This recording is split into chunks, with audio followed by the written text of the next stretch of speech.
आप देख रहे हैं चंबल एक्सप्रेस न्यूज। माधव महाविद्यालय में राष्ट्रीय योजना शिविर का आयोजन किया गया।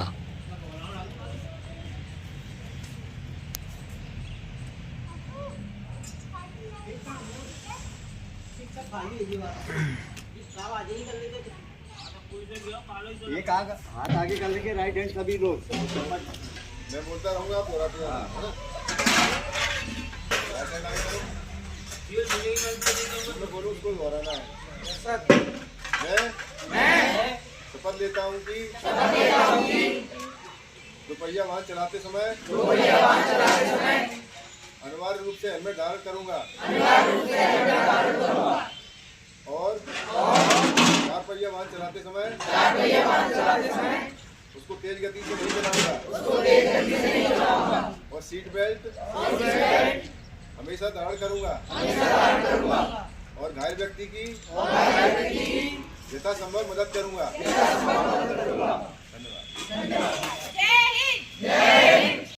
हिमाचल की तो हिमाचल सबसे ज्यादा मिलेगा, रहेगा आगे पहाड़ डालेंगे, मतलब जैसे पहाड़ टूटने का संभावना रहेगा, मतलब यहाँ पे लेफ्ट साइड होती है,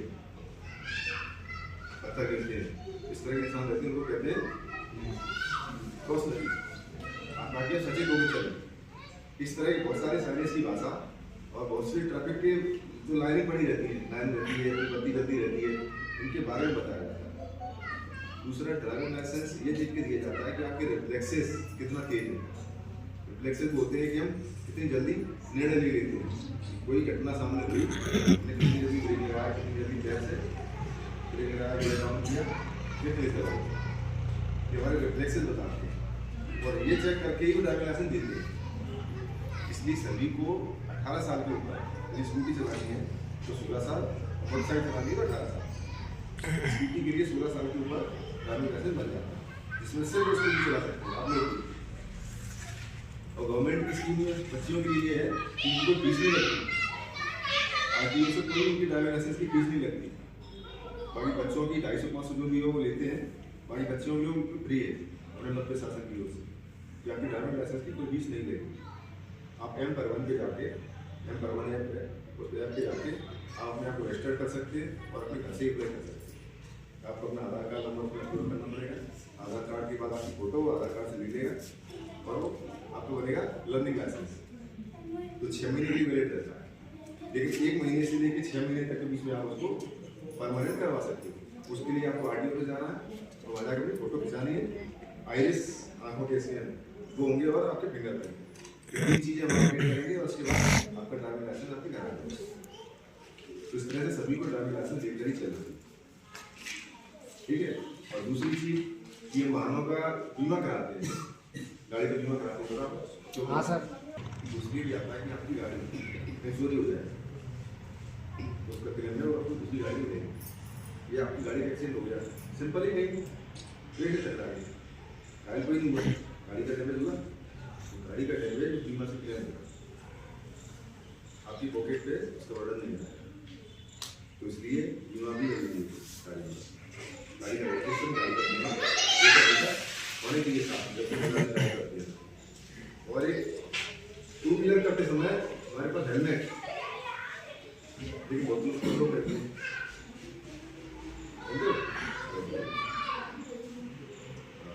नहीं पहनना चाहिए।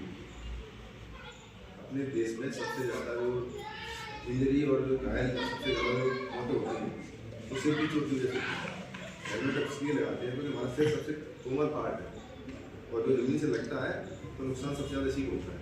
आप बाकी हाथ का टूटेगा तो सर जुड़ जाएगा, लेकिन सर नहीं बचेगा। इसलिए कंपल्सरी किया गया है कि चलाने वाला और बैठने वाला दोनों हेलमेट लगाना चाहिए।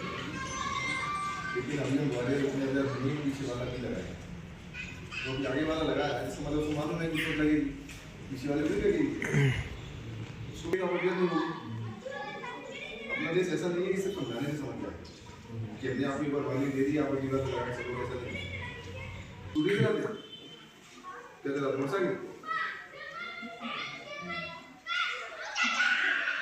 ये बेसिक चीज़ें और बेसिक डॉक्यूमेंट सोची थी को है उसको कराया 25,000 का हमको नाम मिलता है। तो इसलिए यदि आपके सामने कोई एक्सीडेंट हुआ तो आपको क्या करना है, अभी सीपीआर की ट्रेनिंग लेनी। यदि लग रहा है कि वो सांस नहीं ले पा रहा है, ये लग रहा है कि ये उनको फेंट हो गया, बेहोश हो गया, तो उसको सीपीआर दे सकते हैं। वही और करना नहीं है, दूसरा नहीं कर सकते। आपको लगता है कि हॉस्पिटल नज़दीक है और वो सांस ले पा रहा है, तो सीधा सीधा उसको किसी भी ऑटो में, टेम्पो में, अपनी गाड़ी में जैसे ले जा सकते हो, उसको ले जाकर हॉस्पिटल भर्ती करा देना, अपना नाम लिखा देना बस। पुलिस तुमसे पूछने नहीं करेगी, पुलिस तुम लोगों से नहीं पूछेगी कि कैसे हुआ एक्सीडेंट, कहाँ से लाया, कुछ नहीं पूछेगी। लेकिन आप नाम लिखाते हो, उसके आधार पर हम ये पता कर लेते हैं कि किसी व्यक्ति ने उसकी जान बचाई है। उसको हम बोलते हैं राहवीर, चलने वाला वीर जिसने दूसरे लोगों की जान बचाई, और उसको गवर्नमेंट की तरफ से 25,000 का नाम दिया।